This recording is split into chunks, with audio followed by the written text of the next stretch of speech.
नमस्कार दोस्तों, जी एजुन YouTube channel में आपका स्वागत है। आज के वीडियो में हम लोग देखने वाले टेपर्ड वॉलनट्स के बारे में। ये जो मैंने आपके मेरे स्क्रीन पे जो आपको टेपर्ड वॉलनट्स दिख रहे हैं, एक्चुअली ये एक ही साइज़ के हैं, लेकिन डिफरेंट साइज़ के भी टेपर्ड वॉलनट्स मार्केट में मिलते हैं। तो अभी ये जो टेपर्ड वॉलनट्स है, इनका जो साइज़ होता है, सब अलग-अलग साइज़ होता है। तो इनका डायामीटर अलग होता है, रेडियस डायामीटर अलग होता है। तो इनके वजह से क्या होता है, तो आदमी को आर्ट कैम में वो टूल को कैसे ऐड करें, बहुत लोगों को समझ में नहीं आता। एक्चुअली थोड़ी बहुत वहाँ पे एंगल पूछा जाता है, हाफ रेडियस पूछा जाता है, वहाँ पे थोड़ी बहुत प्रॉब्लम्स हो जाती है कि इसको वहाँ पे कैसे ऐड करें। तो उसके बारे में हम लोग जानने वाले हैं। अगर मेरे पास डाटा में अगर कोई टेपर्ड वॉलनट्स है तो वो भी दिखा देता हूँ मैं। अलग-अलग साइज़ के अगर है अपने पास तो मैं दिखा देता हूँ। यहाँ पे देखते ही टेपर्ड वॉलनट्स, ये भी एक तरह के टेपर्ड वॉलनट्स है। तो इनका भी डिग्री कैसे ऐड किया जाता है वो भी मैं आपको बताने वाला हूँ। तो आज बेसिकली जो हम वीडियो में बताने वाले हैं वही है, सिर्फ टेपर्ड वॉलनट्स के बारे में कि उसको आर्ट कैम में परफेक्टली कैसे ऐड करें और आपके काम की जो फिनिशिंग है वो लोगों तक कैसे पहुँचाए, अच्छी फिनिशिंग। तो उसके बारे में आज हम लोग टोटली जानकारी लेने वाले हैं। मैं आपको थोड़ा बहुत ड्रॉ भी करके दिखाऊंगा उससे, तो आपको इजीली समझ में आ जाए कि टेपर्ड वॉलनट्स को ऐड करने कैसे करना है। मार्केट में क्या होता है, 1 mm से लेकर 4 mm तक भी टेपर्ड वॉलनट्स आते हैं और कोई कोई 0.5 से लेकर 0.5, 0.75 और 1 mm ऐसे भी टेपर्ड वॉलनट्स मार्केट में आते हैं। अगर मैं 2-3 टेपर्ड वॉलनट्स के बारे में आपको बता दूं तो बेसिकली आपको जो भी ये सब चीज़ें हैं वो क्लियर हो जाएगी, तो आपको तकलीफ नहीं आएगी। तो बेसिकली हम लोग देखते हैं, मैं यहाँ पे नॉर्मली आपको ड्रॉ करके दिखाता हूँ। ठीक है, ड्रॉ करेंगे तो आपको इजीली समझ में आ जाएगा। देखो नॉर्मली क्या होता है, टेपर्ड वॉलनट्स ने यहाँ पे जो होता है, यहाँ पे समझ लो 1 mm है। ठीक है, यहाँ पे 1 mm है। इसका जो डायामीटर होता है ये 6 mm होता है। जो मार्केट में बेसिक मिलता है वो 6 mm होता है। और इसका जो लेंथ होता है, कटिंग लेंथ, उसको हम CL बोलते हो। नॉर्मली 22 से लेकर 25 के बीच में मार्केट में अवेलेबल है। तो हर साइज़ का अलग अलग आता है। मतलब अगर 2 mm है तो उसका लेंथ में थोड़ा सा, कटिंग लेंथ में थोड़ा सा फ़र्क रहेगा। अगर वो 4 mm का रहेगा तो थोड़ा सा कटिंग लेंथ में डिफरेंट रहेगा, लेकिन 22 to 25 के बिटवीन ही आता है। यहाँ पे अगर अपना समझ लो 3 mm है, 3 mm, यहाँ पे 6 ही रहता है कॉमन, 6 mm। और ये जो CL है आपका, यहाँ से यहाँ तक, तो CL में भी 23 नहीं तो 25 आएगा। तो उसका जो यहाँ से जो क्रॉस बनता है डिग्री, तो ये डिग्री कितना है, ठीक है, वो हमें पता नहीं है। तो वो डिग्री हमें निकालना पड़ेगा परफेक्टली, और वही डिग्री हमें आर्ट कैम में डालना पड़ेगा कि एक्चुअल में इसका डिग्री कितना है। डाया डाया अगर 6 है और नीचे अगर रिड्यूस 3 mm का है तो उसका डिग्री कितना mm आएगा। तो आर्ट कैम में हम उसको कैसे ऐड करें, तो उसके बारे में ही आज हम देखने वाले हैं। सबसे पहले हम लोग आर्ट कैम को ओपन कर लेते हैं। हमारे पास आर्ट कैम ओपन है, ऑलरेडी आर्ट कैम ओपन है हमारे पास। एक नया मॉडल ले लो और आर्ट कैम को ओपन कर दो, बाकी दूसरा कुछ नहीं करना। तो बेसिकली हम लोग यहाँ पे जाएंगे। यहाँ पे देखो, अब जब भी राइट साइड में आप लोग जाते हैं, प्रोजेक्ट मेनू है, प्रोजेक्ट मेनू के नीचे और टूल पाथ पे क्लिक करने के बाद यहाँ पे ऑप्शन आता है टूल डाटाबेस का।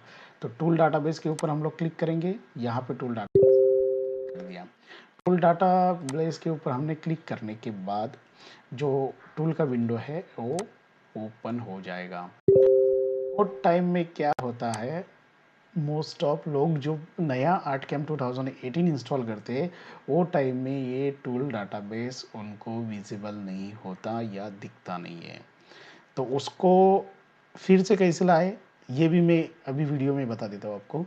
यहाँ पे देखिए आपको इंपोर्ट का ऑप्शन मिलेगा। इंपोर्ट पे क्लिक करने का, यहाँ पे इंपोर्ट करते हैं तो यहाँ पे हमें लोकेशन का कुछ पता नहीं चल रहा है कि लोकेशन कहाँ पे है। सी में भी जाएंगे तो लोकेशन हमें पता नहीं चलेगा तुरंत। तो हम क्या करेंगे, इजीली लोकेशन ढूंढने के लिए हम क्या करेंगे, इसको मिनिमाइज़ कर देंगे और यहाँ पे जो भी अपना अटका हमें, उसको राइट बटन क्लिक करके ओपन लोकेशन फाइल पे क्लिक कर देंगे। वहाँ पे ओपन लोकेशन फाइल पे जब भी हम क्लिक करते हैं तो यहाँ पे देखो उसका लोकेशन बता रहा है, दिस पीसी लोकल, ये सब कुछ चीज़ें दिखा रहा है। तो हम क्या करेंगे, इसको डायरेक्टली हम लोग कंट्रोल C करके कॉपी करवा लेंगे। ठीक है। तो फिर से AutoCAD में जाएंगे और यहाँ पे उसका एड्रेस को हम लोग पेस्ट करवा देंगे और इंटर प्रेस करेंगे। इंटर प्रेस करते ही हम लोग वो लोकेशन पे पहुँच जाएंगे। वो लोकेशन पे पहुँचने के बाद देखिए सबसे नीचे आपको दिखाई देगा टूल डाटाबेस 2015 TDB, ठीक है, टूल डाटाबेस। तो इसको हम लोग TDB जो फाइल है उसको सिलेक्ट करके हमें ओपन करना है। ओपन करते हम लोग यहाँ पे ये सब हमें विजिबल हो जाएगा, दिखने लग जाएगा, ठीक है। ये में हमें टूल कैसे फिर से लाना है उसको दिखा इनपुट करने का आइडिया मैंने आपको बता दिया। अभी हम लोग मेन जाते हैं हमारे टूल पे कि हमें जो टेपर्ड बॉलनेस है हमारे, तो इसको हम कैसे ऐड करें और इसका डिग्री हमें क्या हिसाब से गिनती करना है और क्या हिसाब से उसका कैलकुलेशन रहेगा, ये सब हमें जानना है। तो इसके लिए हम लोग इसका डिग्री ले लेंगे। तो इसका डिग्री हम लोग निकालेंगे कैसे? बेसिकली यहाँ पे देखो, जब भी हम लोग ऐड टूल करते हैं, यहाँ पे मैंने क्लिक किया ऐड टूल पे ये डिस्क्रिप्शन पूछेगा। उस टाइम में हम लोग यहाँ पे जाएंगे, यहाँ पे रिड्यूस स्लॉट डी है और यहाँ पे है रिड्यूस इंग्रेविंग। तो रिड्यूस इंग्रेविंग पे क्लिक करेंगे तो यहाँ पे देखो, यहाँ पे क्या पूछ रहा है, यहाँ पे पूछ रहा है डायामीटर। तो डायामीटर यहाँ पे हमने क्या डाला था, यहाँ पे डायामीटर आपको बताया था 6 mm डायामीटर। तो अभी हमने समझ लो यहाँ पे डायामीटर 6 कर दिया। ये पूछ रहा है कि हाफ एंगल, तो हाफ एंगल आपका कितना है वो पूछेगा। हाफ एंगल मतलब यहाँ से ये जो एंगल है ये क्रॉस वाला, ये हाफ एंगल पूछेगा वो कितना है। हाफ एंगल ये दिखा रहा है ना ये, तो मतलब इसका एंगल कितना है। तो एंगल तो हमें पता नहीं है। टिप रिड्यूस उसका कितना है, टिप रिड्यूस समझ लो हमने 2 mm लिया। नीचे वाला टिप रिड्यूस अगर 2 mm का टूल है तो उसका टिप रिड्यूस हाफ ही आएगा। तो यहाँ पे 2 mm का टूल अगर टेपर्ड बॉलनेस है तो इसका टिप रिड्यूस 1 mm आएगा, ठीक है। तो यहाँ पे मिसिंग हो गया अपना हाफ एंगल। तो बेसिकली हाफ एंगल निकालेंगे कैसे, तो इसके लिए हम लोग थोड़ा सा कोरल का इस्तेमाल करेंगे। कोरल में आप इजी से समझ जाओगे। हम जाते हैं कोरल में। यहाँ पे ऑलरेडी मैंने एक शीट बना के रखा था कि 6 mm का अगर डाया रहेगा और 4 mm का अगर बॉलनेस रहेगा तो उसका डिग्री कितना आएगा, 3 mm का कितना आएगा। ऑलरेडी ये जो इमेजेस है ये कई दिन पहले मैंने सोशल मीडिया पे भी शेयर की थी, तो वहाँ पे भी आपने देखी होंगे और व्हाट्सएप पे भी शेयर किया था। अगर किसी को चाहिए तो मैं ये आपको शेयर करवा सकता हूँ, मुझे व्हाट्सएप में मैसेज करवा दीजिएगा। अभी बेसिकली हमारा जो मेन टॉपिक है कि इसका एंगल हम लोग जाने कैसे, तो एंगल कहाँ से बनाएं। तो एंगल बनाने के लिए देखिए हमने यहाँ पे ले ली, मैं यहाँ पे साइज़ आपको दिखा देता हूँ। ये हो गया 6 mm का हमारा डाया, ठीक है, 6 mm का। तो इसकी जो ओवरऑल लेंथ हो गई वो ओवरऑल लेंथ बनती है इसकी 50 mm, ठीक है। तो यहाँ पे हम ओवरऑल लेंथ सेंटर से मापते हैं तो दिक्कत नहीं आएगा हमें, ठीक है। ओवरऑल लेंथ टूल की ओवरऑल लेंथ हो गई हमारी 50 mm। 6 mm का डाया हो गया। नीचे हम लोग मापते हैं तो नीचे हो गया हमारा 2 mm, ठीक है। तो यहाँ से अगर हम लोग सेंटर से मापते हैं, यहाँ पे करते हैं तो ये हो गया हमारा, सॉरी यहाँ पे अगर काट, यहाँ पे हो गया 25 mm का वर्किंग एरिया, ठीक है। तो हमारा जो ये 25 जो हो गया 25 mm ये हमारा CL हो गया, कटिंग लेंथ हो गया। 50 mm ओवरऑल लेंथ हो गया। 6 mm हमारा डाया हो गया। और उसके बाद में इसका जो नीचे है टेपर्ड बॉलनेस है, वो जो रेडियस है वो रेडियस है 2 mm का। तो रेडियस 2 mm का होने की वजह से तो हमें इसका जो डिग्री है, एंगल है, हमें कितना डालना है। यहाँ पे देखो एंगल दिया है, तो यहाँ पे कितना एंगल डालना है। तो कोरल में हम लोग उसको कैसे मापें, तो कोरल में हम लोग सीधे जाए, यहाँ पे क्लिक कीजिए, पैरेलल डायमेंशन जो टूल होता है उसके अंदर जाए। उसके अंदर हमें दिख सकता है एंगुलर डायमेंशंस, तो उसको मापे कैसा, यहाँ पे क्लिक करना है। वो CL था उसका, वहाँ से हम लोग सीधा लाइन खींचते हैं यहाँ पे, ठीक है। शिफ्ट दबा के मैं सीधा ले लेता हूँ, ठीक है। उसके बाद में मैं यहाँ पे क्लिक करता हूँ उसको, ये लाइन पे। तो यहाँ पे जो साइज़ दिखा रहा है, ठीक है, यहाँ पे देखिए 4.57, यहाँ पे मैंने लिया है 4.57 2 mm के लिए। 4.57 इज इनफ है, थोड़ा बहुत इधर उधर हो सकता है, ठीक है। तो 4.57 यहाँ पे आ जाएगा। तो यहाँ वहाँ पे हमें डालना पड़ेगा हाफ एंगल, ये उसका हाफ एंगल हो गया, ठीक है। तो हाफ एंगल यहाँ से माप जी, यहाँ से उसका जो हाफ एंगल है वो निकलता है 457, ठीक है। तो यहाँ पे मैंने दिया है 4.76, थोड़ा भी 19-20 हो सकता है इधर उधर, ठीक है, लेकिन इसको आप 4.5 भी डाल सकते हैं, कोई दिक्कत नहीं है डिग्री को। तो हम लोग जाएंगे अभी आर्ट कैम में। आर्ट कैम में यहाँ पे आने के बाद यहाँ पे हाफ एंगल डालते हैं हम लोग 4.57 समथिंग। जैसे ही 4.57 डालते हैं वैसे ही फ्लूट लेंथ हमारा 25 mm आ जाता है, ठीक है।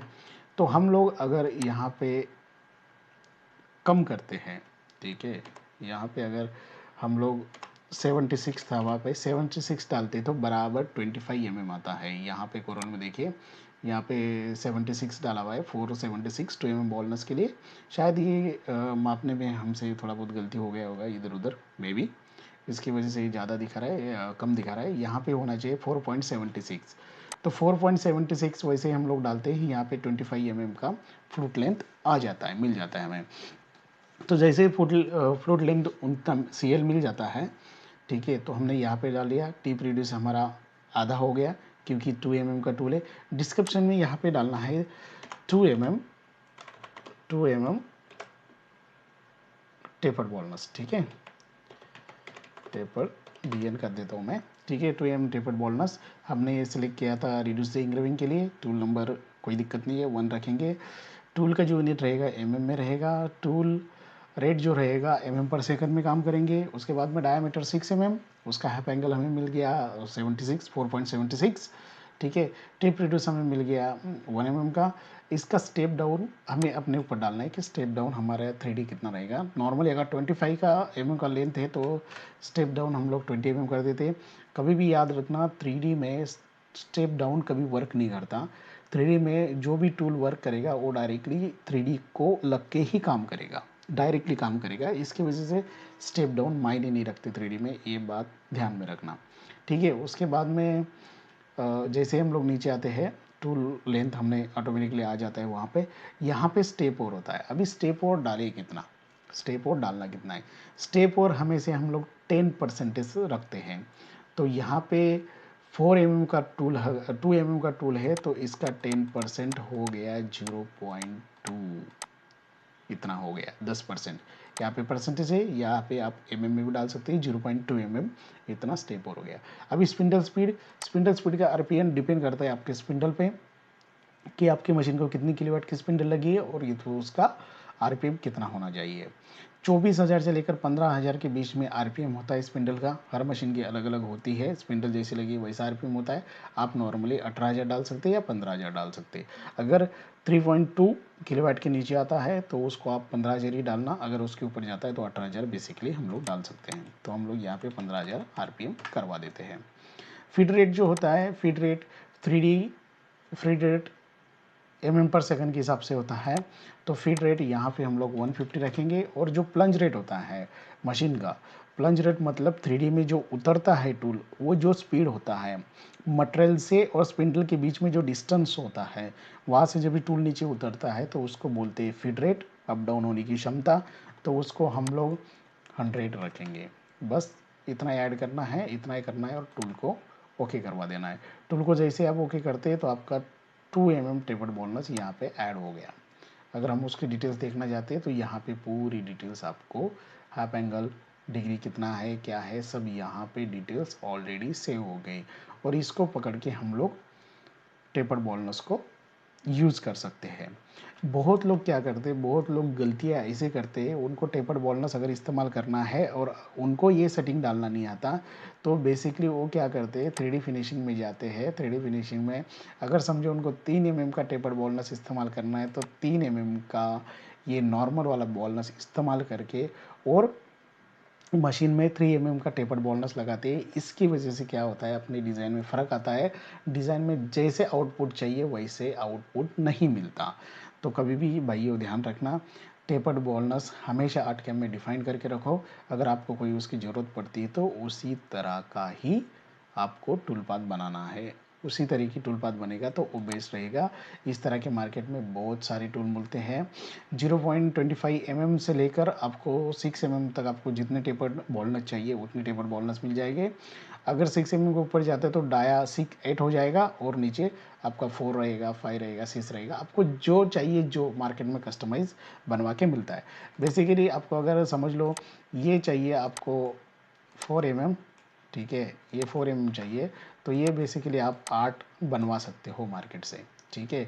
इसकी लेंथ आपके ऊपर रहेगी, लेंथ कितना रखने का, लेंथ डिफाइन करता है आपके ऊपर कि लेंथ कितना रखने का। तो वो टूल वाले सब आपको बना के देते हैं। अगर मार्केट में जो बेसिक टूल है तो बेसिक टूल इतने ही मिलते हैं मार्केट में, लेकिन कस्टमाइज़ बनवाते हैं तो कस्टमाइज़ आप साइज़ बढ़वा सकते हैं। आई होप दोस्तों आपको टेपर्ड बॉलनस के बारे में सब कुछ समझ में आ गया होगा। अगर आपको फिर भी कुछ तकलीफ होती है अटके में तो ज़रूर हमें व्हाट्सअप मैसेज कीजिएगा। अगर थोड़ा रिप्लाई देने में देरी हो रही है तो थोड़ा देर में हम आपको रिप्लाई कर सकते हैं। आई होप ये सब कुछ आपको समझ में आ गया होगा। अगर वीडियो अच्छा लगा, वीडियो को लाइक कीजिए, शेयर कीजिए। अभी तक आपने हमारे चैनल को सब्सक्राइब नहीं किया तो प्लीज़ जून चैनल को सब्सक्राइब कीजिए। Thank you so much.